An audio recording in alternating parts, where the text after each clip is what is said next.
Bonjour, je vais vous présenter aujourd'hui le sommaire de la prochaine livraison de la revue Managing Lawyer. Cette revue vous proposera tout d'abord un article de Maître Jonathan Daniel, avocat au barreau de Charleroi et DPO. Maître Daniel abordera la problématique du Règlement général sur la protection des données, autrement appelé RGPD, par rapport et sur la question qui se pose avec le recours de sous-traitants étrangers hors Europe.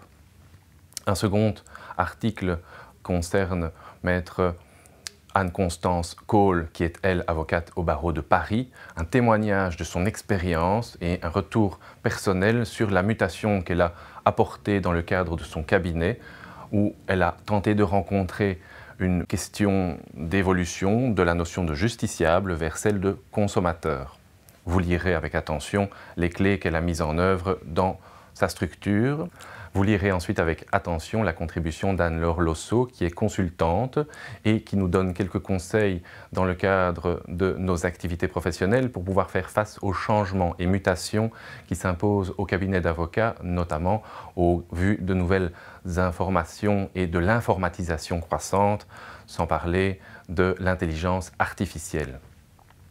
Madame Pauline Limbré est avocate au cabinet Lexing et elle a contribué et rédigé une documentation relative aux chèques entreprises qui vous permettent au sein de vos cabinets de pouvoir envisager les aides financières pour mettre en œuvre différentes adaptations entrepreneuriales dans le cabinet d'avocats que vous gérez. Monsieur Casper Van Eyck, par ailleurs directeur général au sein de la Caisse de prévoyance des avocats et huissiers, nous a proposé une contribution qui aborde la question de la pension légale de l'indépendant ainsi que des produits connexes tels que la PLCI et d'autres solutions financières. Vous le lirez avec beaucoup d'attention.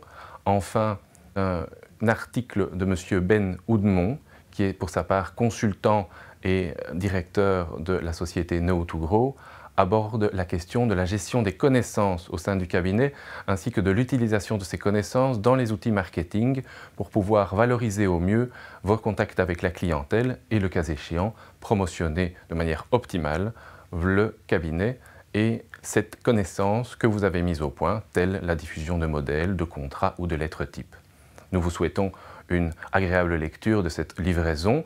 Vous pouvez nous faire part de vos commentaires sur notre adresse électronique ou encore sur le compte Twitter Managing Lawyer. Je vous remercie de votre attention.